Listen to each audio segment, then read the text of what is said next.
오늘 이 시간 평안을 빌면 마음이 열린다. 평안을 빌면 마음이 열린다. 라는 제목으로 하나님의 말씀을 증거합니다. 우리 나눔교회가 3월을 시작하면서 새롭게 전도에 힘써야겠다 라는 마음을 가지게 됩니다. 그래서 우리 교회가 주일, 수요일, 목요일 일주일에 3번 이제 다시 열심히 전도해야 되겠다 라고 결단합니다. 또 다음 주일은 우리가 총동원 전도주일로 지키게 되죠. 우리 주변의 이웃들을 나눔교회로 초청해서 함께 예배 드릴 수 있기를 바랍니다. 주변에 교회를 정하지 못해 방황하는 분들이 있으면 우리 나눔교회로 초청하시고요. 또 예수님을 알지 못하는 분들이 있으면 나눔교회로 초청해서 함께 예배 드릴 수 있기를 바랍니다. 그래서 오늘은 제가 말씀을 통해 예수님이 어떻게 전도를 가르쳐 주셨는지 살펴보도록 합니다. 우리가 예수님의 말씀 그대로 순종할 때 열매를 맺게 되어지는 것입니다. 먼저 옆에 분들과 함께 이렇게 인사합시다. 낙하산과 얼굴은 펴져야 산다. 옆에 분들과 함께 인사합시다. 시작. 낙하산과 얼굴은 펴져야 산다. 낙하산이 안 펴지면 어떻게 돼요? 죽는 거예요. 그것처럼 우리 얼굴도 펴져야 사는 거예요. 얼굴이 안 펴지면 전도가 안 된다는 거예요. 우리가 곧 전도지입니다. 우리의 얼굴이 전도지인 거예요. 전도를 잘하는 방법은 일단 얼굴이 환해야 합니다. 사람들을 만날 때 첫 인상이 매우 중요하잖아요. 우리가 어떤 표정을 짓느냐는 매우 중요하다는 것이죠. 무표정한 얼굴은 사람들로 하여금 다가가지 못하게 만들어요. 표정이 없으면 성질 난 것 같아요. 그래서 다가갈 수 없다. 표정이 없으면 이 사람이 삐졌나, 화가 났나, 성질을 부리나 라는 생각을 하게 되어진다는 거예요. 그래서 전도할 때는 무조건 환하게 웃어야 하는 것이죠. 이빨을 드러내고 환하게 웃어야 한다는 것입니다. 누가복음 10장 1절에 이렇게 말씀하죠. 우리 1절 말씀 함께 읽겠습니다. 시작. 그 후에 주께서 따로 70인을 세우사 친히 가시려는 각 동네와 각 지역으로 둔씩 앞서 보내시며, 주께서 따로 70명을 세우셨어요. 70명의 전도대를 세우셨어요. 그리고 2명씩 짝을 지어서 각 동네와 마을로 보내셨죠. 그러니까 35개의 전도팀이 구성이 됩니다. 2명씩 짝을 지었습니다. 저는 이 말씀을 묵상하면서 큰 은혜와 도전을 받았어요. 우리 나눔교회 앞으로 전도대원 70명이 세워질 것입니다. 아멘. 우리 나눔교회 전도 팀장이 누구십니까? 저 뒤에 계신 우리 조성인 권사님입니다.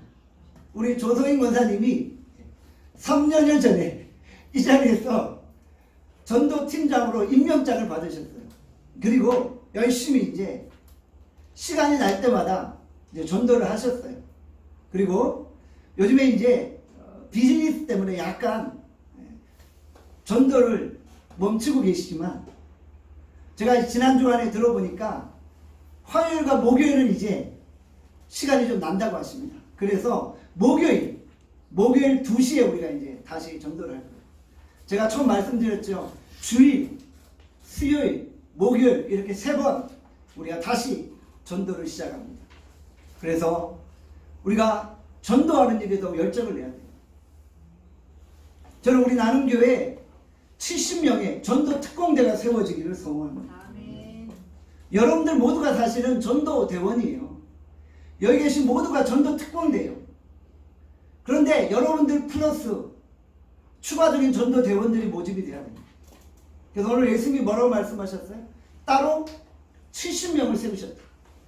우리 나눔교회도 이제 전도 대원 70명이 세워질 것입니다.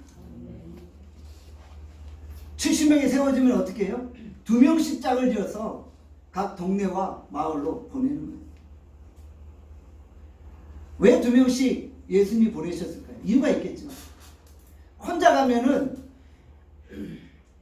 때때로 봉변을 당할 때 대처할 수가 없는 거예요. 여러분들 전도하다 보면 봉변을 당하는 경우가 있어요.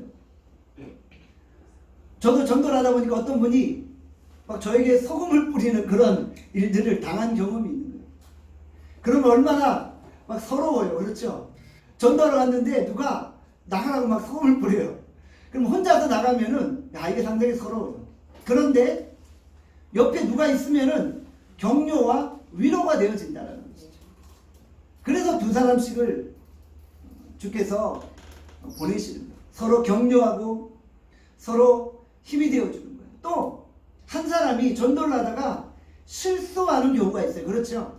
말이나 행동에 실수하는 경우가 있는 거예요. 그때 옆에 사람들이 그 실수를 만회해 주는 거예요. 이런 역할도 하는 거예요. 예수님은 2사람씩 짝을 지어서 전도할 수 있게 하셨다는 거죠. 왜 그들을 보내셨어요? 산책하고 놀러가라고 보내신 게 아니잖아요. 예수 그리스도의 복음을 전하라고 보내셨다는 것이죠. 그런데 예수님이 제자들에게 전도하러 나가면서 어떻게 기도하라고 말씀하셨어요? 우리 본문 2절에 말씀합니다. 누가복음 10장 2절 읽겠습니다. 시작. 이르시되 추수할 것은 많은데 일꾼이 적으니 그러므로 추수하는 주인에게 청하여 추수할 일꾼들을 보내주소서 하라. 예수님이 가르쳐 주신 기도의 내용 3가지. 먼저는 추수할 것은 많다. 추수할 것은 많다. 라고 기도하라. 우리 나눔교회 주변으로 엄청나게 추수할 사람들이 많이 있다는 거예요. 이게 우리의 기도 제목입니다. 여러분들 우리의 전도 바운더리는 엄청나게 넓다.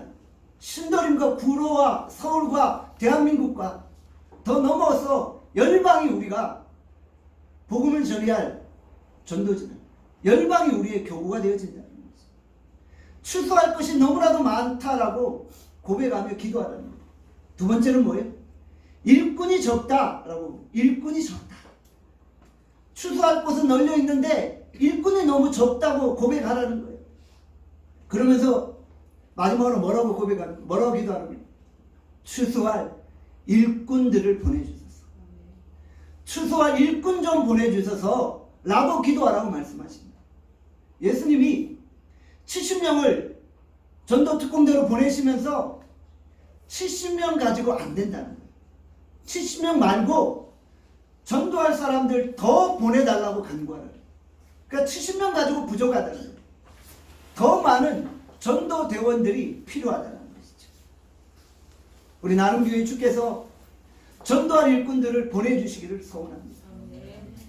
추수할 주인 누구시요? 하나님께 우리가 청하는 거예요. 뭐라고요?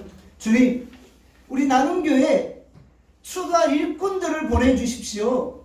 하나님, 우리 나눔교회 추수할 일꾼 좀 보내주세요 라고 기도하라는 거예요. 그러면 추수한 주인이 보내주신다고 말씀하시는 거예요. 여러분, 이 말씀이 너무나도 아름다운 말씀이잖아요. 그런데 이단들이 이 말씀을 많이 사용해요. 추수꾼 하면은 이단으로 다 취급을 받는 거예요. 여러분들, 추수꾼이라는 말이 얼마나 은혜스러운 말씀이에요. 그런데 기존 교회들은 잘 사용을 안 해요. 왜냐하면 너무 이단 냄새가 나기 때문에. 주께서 우리에게 추수꾼을 보내주시기를 원합니다. 추수할 일꾼들을 보내주시기를 간절히 축원합니다. 바로 일꾼들을 보내셔서 각 지역과 마을로 가서 복음을 전하는 것, 이것은 사도적인 사명입니다. 예수님이 12사도에게 주신 사도적인 사명이다. 오늘 주께서 우리에게 사도적인 사명을 부여하셨다는 거죠. 이제 우리가 각 동네와 지역으로 나가서 주의 복음을 전하는 거예요.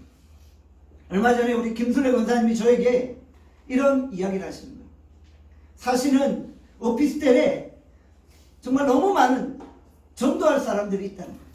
그래서 목사님 주보를 좀 많이 만들어 달라고. 그러면 우리 권사님께서 각 오피스텔 동마다 주보를 끼워놓고 또 우리 나눔교회를 증거하고 복음을 전하겠다라고 이야기를 하십니다. 그 이야기를 듣고 제가 얼마나 마음에 감동이 되겠어요. 여러분들, 오늘 주께서 우리에게 사명을 주셨음을 기억합시다. 그리고 우리가 그 사명을 감당합니다.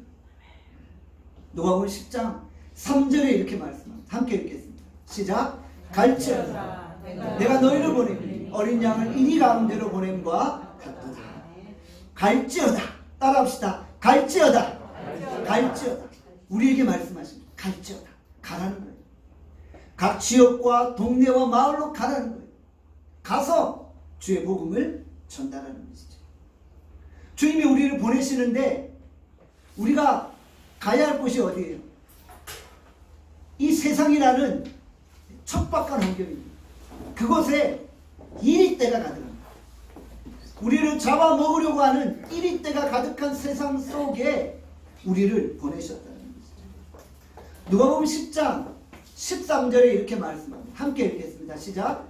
화했을진저 고라시나 화했을진저 벳세다 너희에게 행한 모든 권능을 두로와 시돈에서 행하였더라면 그들이 벌써 베옷을 입고 제에 앉아 회개하였으리라. 아멘.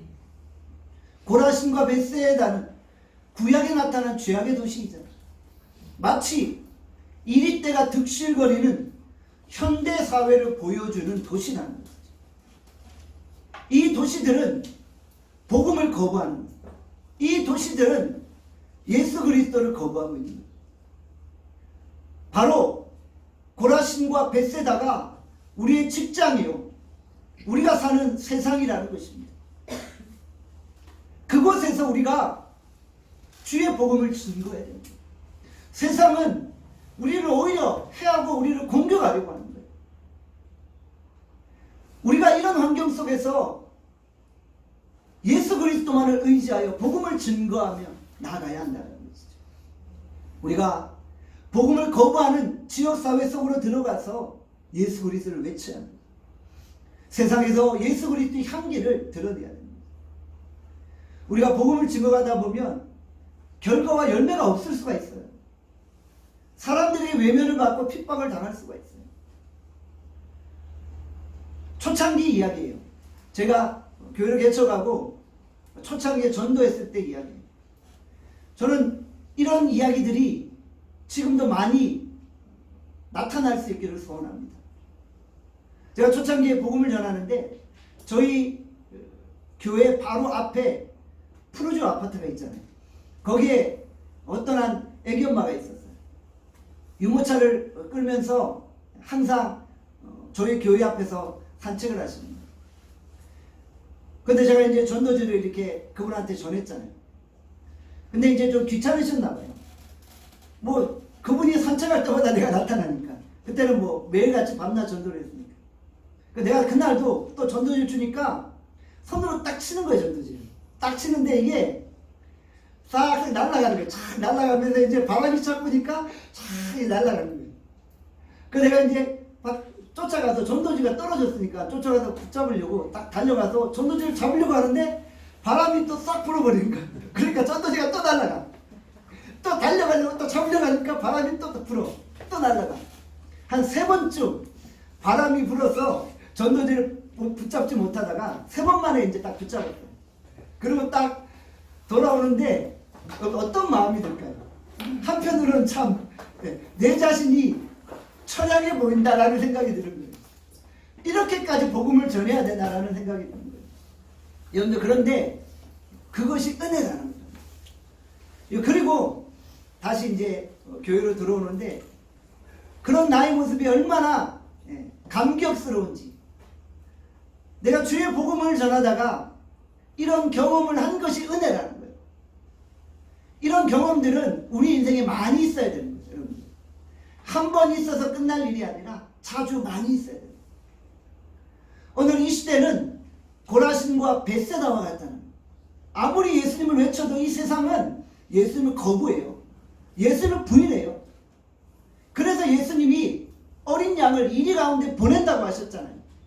우리가 지금 이리가 득실거리는 세상으로 들어가는 거예요.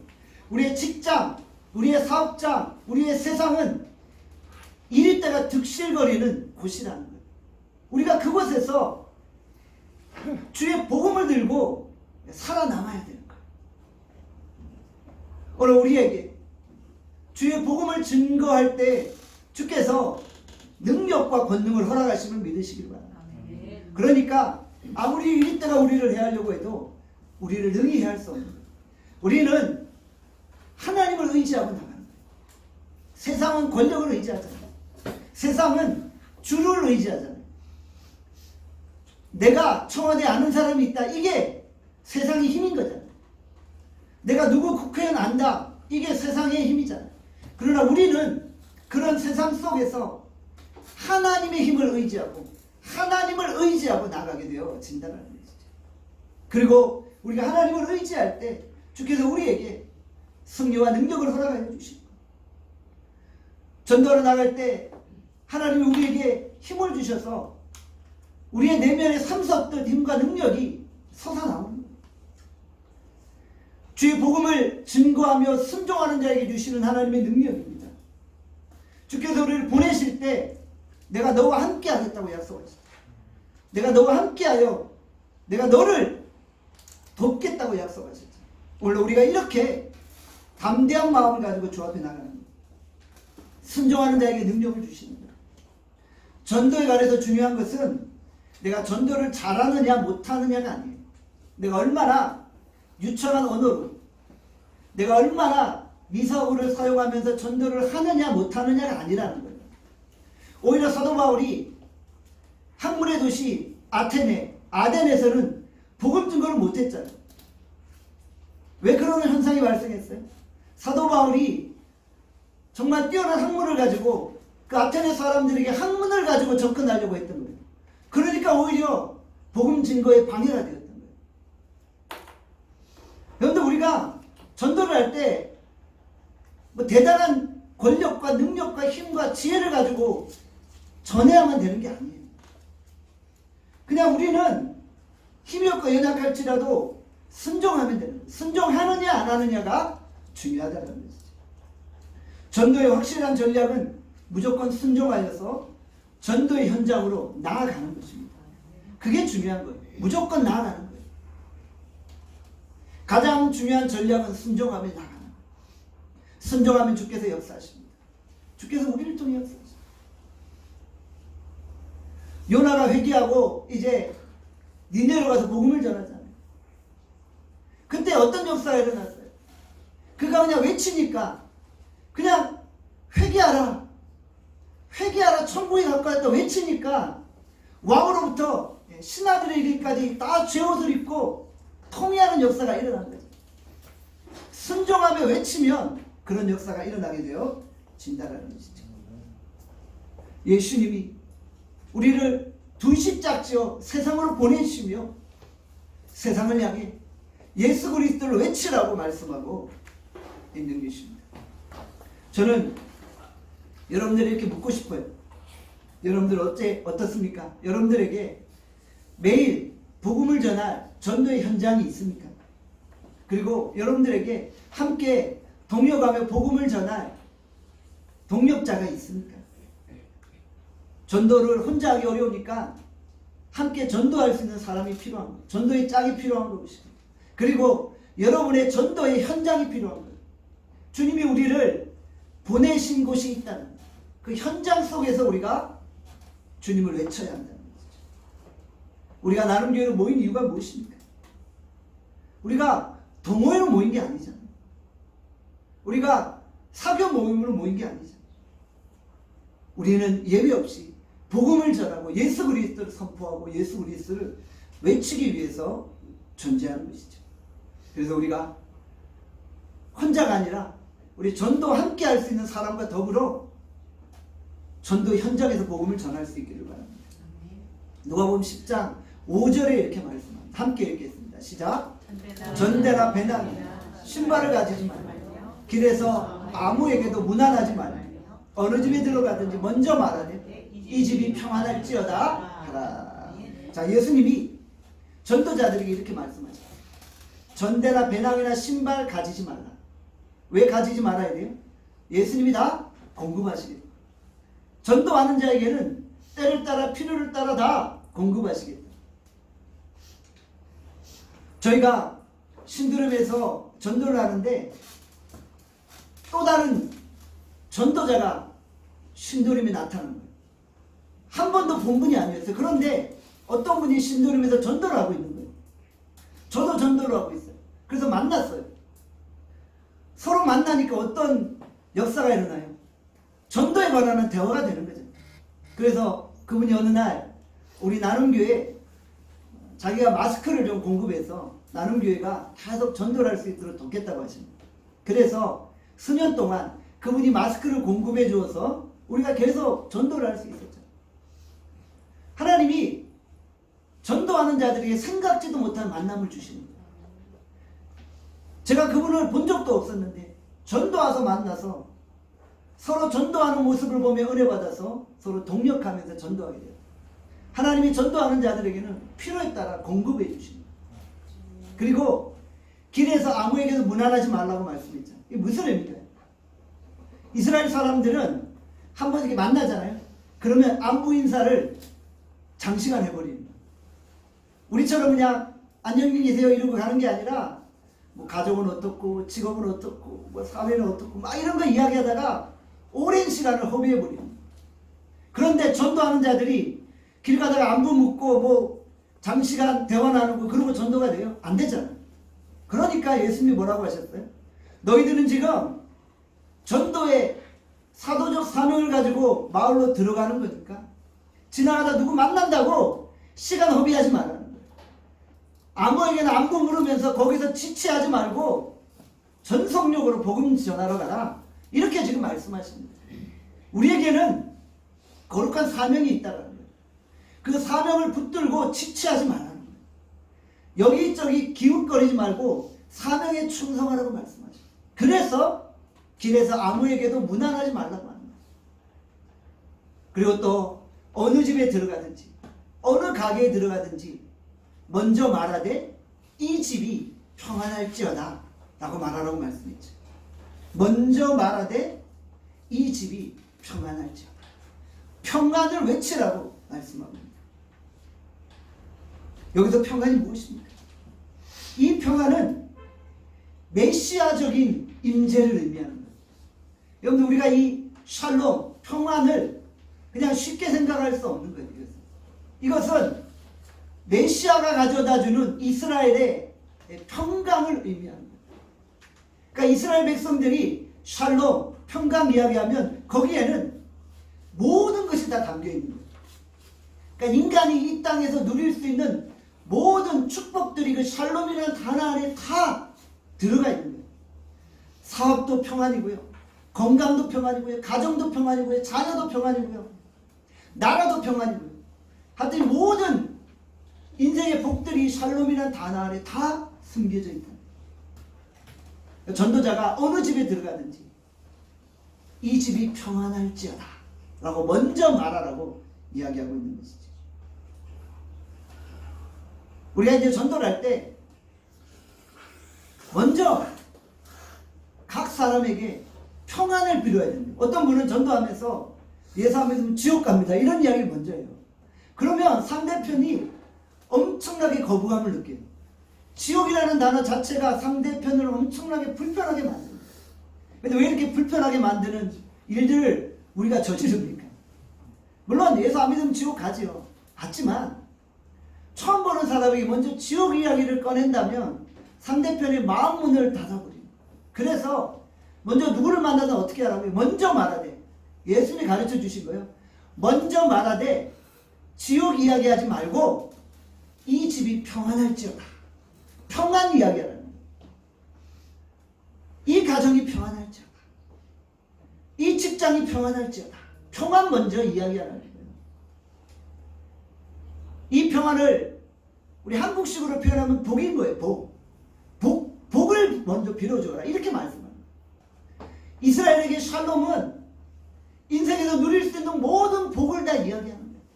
이것은 영적인 복도 포함, 영적인 복, 육적인 복, 하늘의 복, 땅의 복, 모든 복을 다 이야기해요. 그것을 먼저 빌어주오라고 말씀하고 있는 것이죠. 우리가 먼저 만나면요, 이 집이 평안할지어다 빌어줄 수 있기를 바랍니다. 연습을 한번 해봐야 돼. 야, 옆에 분들과 이야기하십시오. 평안할지어다. 평안할지어다. 먼저 이야기해요. 우리가 처음 만난 분들과 대화하는데 어려움을 느껴요. 그렇죠? 사람의 성격적인 부분도 있어요. 그렇죠? 처음 만난 사람과 대화하기가 어려워요. 그래서 우리가 이거 연습을 해야 돼요. 연습을 해야 돼요. 전도할 때 누구를 만나면요, 먼저 안녕하세요 외치고, 뭐 저 같으면은 반갑습니다, 좋은 하루 되세요. 저는 항상 이 표현을 많이 써요. 좋은 하루 되세요. 제가 목요일날 전도할 때도 오늘도 좋은 하루 되세요. 축복합니다. 축복합니다. 이런 표현을 많이 써요. 왜요? 그래야지만 마음이 열리는 거예요. 평안을 빌 때 마음이 열리고 축복을 빌어줄 때 마음이 열리지, 지옥 갑니다 이러면 마음 완전히 닫아버려요. 지옥 갑니다 그러면은 에라 너나 가 이러고 그 다음에 쳐다보지도 않아요. 여러분들, 우리가 처음 만난 사람에게 얼굴을 활짝 펴고 미소를 짓고 그 평안할지어다, 축복합니다, 좋은 하루 되십시오, 이렇게 빌어줄 수 있기를 바랍니다. 누구든지 축복을 빌어주면 싫어하는 사람이 없어요. 어느 누가 자신의 축복을 빌어주는데 싫어하고 거부하겠어요? 먼저 축복을 빌어줄 때 전도의 역사가 일어나게 되어지는 것이죠. 예수님이 주는 평안이 무엇입니까? 이것은 세상이 줄 수 없는 평안입니다. 세상이 알 수 없는 평안입니다. 그래서 이런 찬양도 있잖아요. 평안을 너에게 주노라. 세상이 줄 수 없는 평안, 그 평안을 너에게 주노라. 이 평안을 누가 주는 거예요? 예수님이 주는 거예요. 예수님 외에 그 어떤 사람도 인생의 평안을 줄 수 없다는 거예요. 주께서 말씀하신 그 메시아적인 샬롬의 평화, 이것은 오직 예수님만이 줄 수 있는 거예요. 그런데 우리가 평안할지어다 샬롬 외치면 그 메시아적인 평안을 이웃에게 전해줄 수 있다는 것이죠.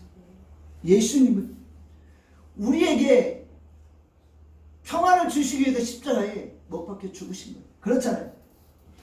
우리의 평안을 빼앗아갔던 죄를 해결하시고, 그 죄의 문제를 십자가에서 해결하시고 우리에게 진정한 평안을 주신 거예요. 그래서 우리가 하나님과 우리 사이에 평화하게 된 거죠. 평안을 누리게 된 거죠. 그리고 십자가가 이웃과 이웃 사이에 평안을 허락한 거죠. 그리고 인간과 자연 피조물 사이의 평화도 이루어지게 됩니다. 바로 십자가는 우리에게 진정한 하늘의 평안을 허락해 주셨다는 것이죠. 예수님이 우리에게 평화를 주셨고, 이제 우리가 이웃들에게 평화를 나누어 주어야 하는 것입니다. 그래서 어느 집에 들어가든지 먼저 말하되, 가장 먼저 말하되 이 집이 평안할지어다 라고 외치라는 것이죠. 이것은 결코 의례적인 인사가 아니에요. 우리는 세상이 알지 못하고 알 수도 없는 평안을 전하는 평화의 메신저라는 거예요. 세상은 평안을 몰라요. 그렇잖아요. 세상은 탐욕과 욕심에 가득 차 있는 거예요. 세상은 권력욕에 불타 있고요. 세상은 명예욕에 불타 있고요. 세상은 돈욕에 불타 있는 거예요. 이것이 세상이에요. 이들이 세상이 결코 평화를 알 수 없다. 그러니까 우리가 세상에게 평화를 전해 주어야 한다는 것이죠. 90년대에 들어서면서 한국의 성도들이 지성화되었어요. 그래서 강단에서 복을 강조하면요, 다 기복주의라고 비판하고 정죄하기만을 잘합니다. 여러분들, 그런데 사실 성경은 너무나도 많이 복을 이야기하고 있다. 성경은 샬롬의 복을 이야기하고 있다는 거예요.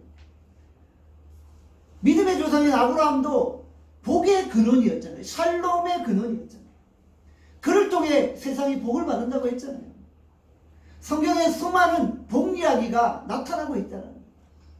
우리가 복을 받기 위해서 신앙생활을 하는 것은 아니에요. 그것은 잘못된 신앙이에요. 세상적인 복만을 추구하기 원하는 것은 그것은 바른 신앙은 아니에요. 그러나 우리가 예수를 믿고 우리가 주의 말씀 아래 거할 때 우리에게 하늘의 복이 임하게 되어집니다. 그리고 또 필요할 때 하나님이 이 땅의 복도 허락해 주신다는 것이죠. 이슬람의 자산 폭탄 테러범들이 있잖아요. 그들이 테러를 일으키기 위해서 테러범 모집하면 10명 모집하면 3, 4천 명씩 이렇게 지원을 한다고 합니다. 경쟁률이 엄청 세요. 아무나 테러범이 되는 게 아니에요. 합격돼서 죽는 거예요. 근데 그렇게 많이 지원을 해요. 왜 그럴까 생각해 봤어요. 그랬더니 그들이 엄청나게 세뇌 교육을 받는 겁니다. 그들이 그렇게 자살 테러범이 되어서 죽게 되면 저 하늘에서 큰 집에 살고 정말 엄청난 부귀영화를 누린다라고 그렇게 알고 있는 거예요. 그렇게 가르쳐서 그렇게 배운 거예요. 그러니까 내가 여기서 테러범이 되어 죽으면은 하늘에서 정말 의리의리한 집에 살고 엄청난 평안을 누린다. 이렇게 생각해요. 그래서 서로 지원하려고 한다. 이슬람 테러범들도 가짜 복을 추구하기 위해서 순교를 하는 거예요. 그런데 우리는 가짜 복이 아니라 진짜 복을 소유한 자들이죠. 하늘의 복을 소유한 자들이죠. 그런데 우리가 이 하나님이 주신 복을 많은 사람들에게 전해야 되는 거예요. 그들에게 그 복을 외쳐야 하는 거예요. 예수님 모르는 사람들 만나면 여러분들 평안을 외치시길 바랍니다. 복을 외치시길 바랍니다. 아들이 착한 며느리 만나 결혼할 거예요. 여기 이렇게 복을 빌어주세요. 앞으로 장사 잘 될 거예요. 여러분들 외쳐주세요. 여러분들 이게 잘못된 건가요? 어떤 분들 이런 이야기하면 잘못됐다고 이야기를 합니다. 여러분들 우리가 이 가정을 마음껏 축복하는 거예요. 우리 나눔교회가 장사 잘 되게 해주세요. 그렇게 마음껏 축복하니까 우리 조서희 권사님 가게는 전국 1위 했잖아요. 매출 1위 하잖아요. 장사 잘 되게 해주세요. 매일같이 기도하니까 하나님의 큰 은혜가 있는 거예요. 정말 문전성시를 이룰 것입니다. 우리가 축복해 주는 거예요. 아픈 분들에게 건강할 것입니다. 아픈 분들에게 이거 못 고치니까 그냥 살다 죽어요. 이렇게 전할 거예요. 건강할 것입니다. 회복될 것입니다. 그렇게 우리가 축복해 줘야 되잖아요. 우리가 이렇게 평안을 빌어주고 축복하면요, 예수 모르는 사람들도 입이 찢어져요. 겉으로 표현 안 할지라도 속으로 좋아요. 오늘 좋은 하루 되시고 오늘 복 받으십시오 이러면은 싫어할 사람은 아무도 없어요. 오히려 이런 이야기하면 똑똑하다는 신앙인들만 싫어요. 오히려 불신자들은 더 좋아요. 주께서 알려주신 최고의 전도 방법은 뭐예요? 먼저 말하되 이 집이 평안할지어다. 먼저 말하되 들어가자마자 입구에서 앉기도 전에 문마땅 열고 먼저 말하되 평안할지어다. 복받을지어다. 축복받을지어다. 라고 외치라고 말씀합니다. 이렇게 복을 빌어주면 그 복에 관한 책임은 누가 져요? 우리 아버지께서 지십니다. 예수님이 그렇게 말씀하셨죠. 내가 책임질 테니까 너희는 그냥 복만 빌어주어라 라고 말씀하고 계십니다. 우리 예수님이 우리의 전도를 지지해 주시는 거예요. 우리가 불신자들에게 평안을 빌어줄 때 하나님이 역사하십니다. 마태복음 11장 28절에 말씀합니다.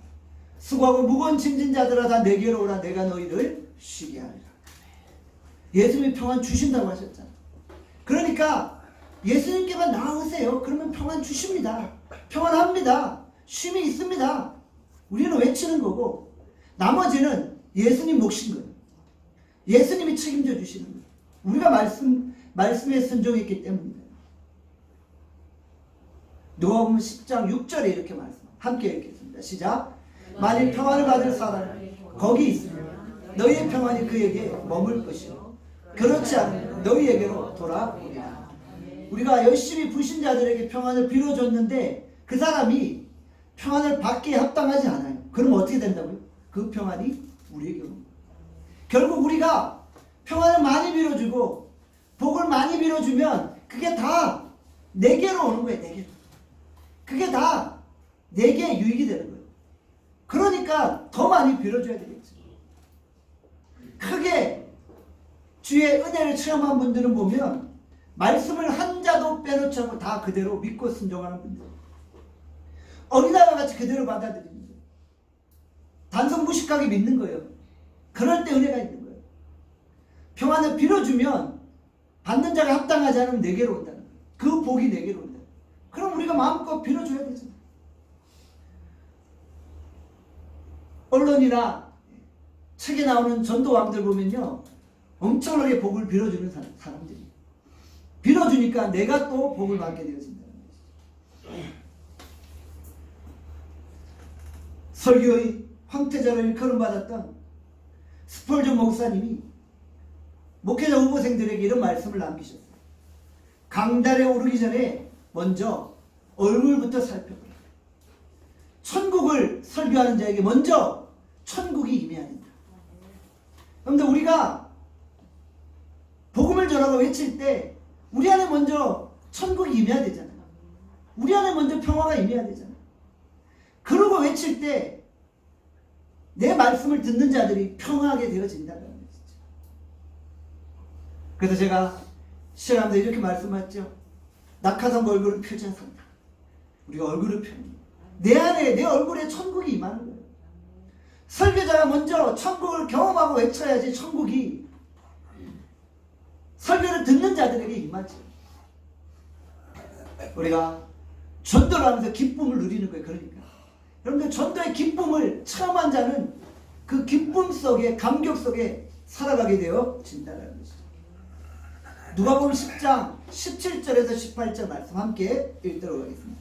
시작. 70일이 기뻐하며 돌아와 이르되 주여 주의 이름 귀신들도 우리에게 항복하리라. 예수께서 이르시되 사단이 하늘로부터 번개같이 떨어지는 것을 내가 보았노라. 아멘. 자, 전도를 마치고 돌아왔어요. 그랬더니 70인들이 어떤 반응을 보여요? 기뻐합니다. 너무너무 기쁜 거예요. 여러분들 전도 마치고 돌아왔을 때 느끼는 기쁨, 이것은 알 사람만 아는 거예요. 전도 해본 사람만 아는 거예요. 전도자의 진정한 기쁨은 해본 사람만 알 수 있는 거예요. 여러분 어떨 때 기뻐요? 큰 집 사시면 기쁜가요? 며칠 기쁠 수 있죠. 그런데 그 집에서 맨날 부부싸움 하잖아요. 사실 정말 좋은 차 샀어요. 기쁜가요? 아니 집에서 싸우는 것도 모자라서 차 안에서 싸우잖아요. 여러분들 그게 기쁜가요? 합격했어요. 합격이 기쁜가요? 순간적인 기쁨이에요. 지금 전도자가 누리는 기쁨은 그런 기쁨과 비교할 수 없는, 세상에 줄 수 없는 기쁨이니까. 전도자가 기쁨으로 주 앞에 나요. 여러분들 그러니 그 얼굴에 천국이 임하지. 70일이 기뻐서 예수님께 고백하잖아요. 귀신들이 우리에게 항복하더라. 사탄이 번개같이 떨어진 것을 예수님이 보았다고 말씀하죠. 바로 전도자가 누리는 기쁨은요, 하나님의 임재의 기쁨이다. 임재의 체험이라는 것이죠. 우리가 전도하면서 하나님의 임재를 경험하고 기뻐할 수 있게 됩니다. 전도자에게는 주께서 능력을 주셨어요. 누가복음 10장 19절에 말씀합니다. 함께 읽겠습니다. 시작. 내가 너희에게 뱀과 절과를 밟으며 원수의 모든 능력을 제어할 권능을 주었으니 너희를 해할 자가 결코 없으리라. 전도자에게는 예수님이 능력을 주십니다. 뱀과 절과를 밟으며 원수의 능력을 제어하며 귀신을 쫓아내며 모든 질병들을 치료하는 능력을 허락하십니다. 이미 주께서 우리에게 권능을 주셨습니다. 전도자에게 능력을 주셨어요. 믿음이 이제 우리 가운데 필요한 거예요. 우리가 이 말씀을 믿느냐 안 믿느냐에 따라 결정되어지는 거예요. 내가 믿고 나가면 그 권세가 우리 가운데 역사한다는 것이죠. 믿으면 병고침이 일어나는 것이죠. 믿으면 기적이 일어나고 믿으면 하나님의 역사가 우리 가운데 일어나게 되어진다는 것이죠. 우리가 전도의 기쁨을 경험합시다. 전도자가 누리는 기쁨을 체험합시다. 그리고 우리가 먼저 이웃에게 복을 빌어줍시다. 평안을 빌어줍시다. 평안을 빌어주며 기뻐합시다. 우리 안에 그 평안이 동일하게 임할 것이고 우리 안에 천국이 임하게 될 것입니다. 우리가 한 영혼을 천하보다도 귀하게 여기고 그 한 영혼을 살리기 위해서 몸부림칠 수 있기를 간절히 소원합니다. 기도하겠습니다. 우리 오늘 말씀 생각하며 간절히 잠시 기도하겠습니다. 주님, 오늘 우리가 전도자로서 기쁨과 감격 속에 주의 복음을 증거케 하여 주시고 전도자에게 능력을 주셨습니다. 이제 필요한 것은 우리의 믿음입니다. 우리가 믿음으로 반응하게 하시고 하나님, 우리가 먼저 이웃들에게 평안을 빌어주고 복을 빌어주게 하여 주시옵소서. 하나님, 우리가 영원 사랑하는 마음을 가지고 이웃에게 나가게 하시고 이웃에게 예수 그리스도를 선포하게 하여 주시옵소서. 하나님, 우리가 복을 빌고 선포할 때 주께서 우리의 증거에 대해 책임지심을 믿게 하여 주시옵소서. 이 시간 우리 오늘 말씀 생각 잠시 주여 한번 외치고 통성으로 기도하겠습니다. 주여,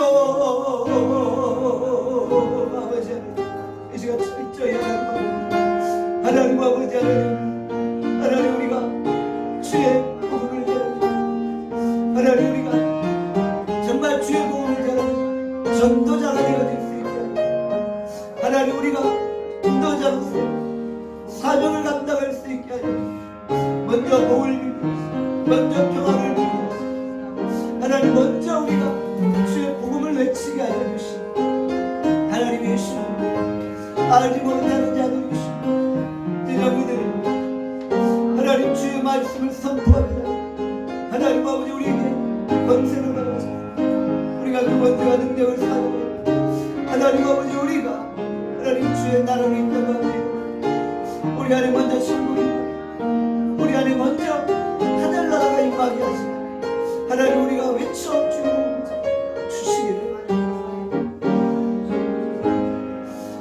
하나님 아버지, 오늘 우리가 주의 말씀을 붙들고 순종하며 나갑니다.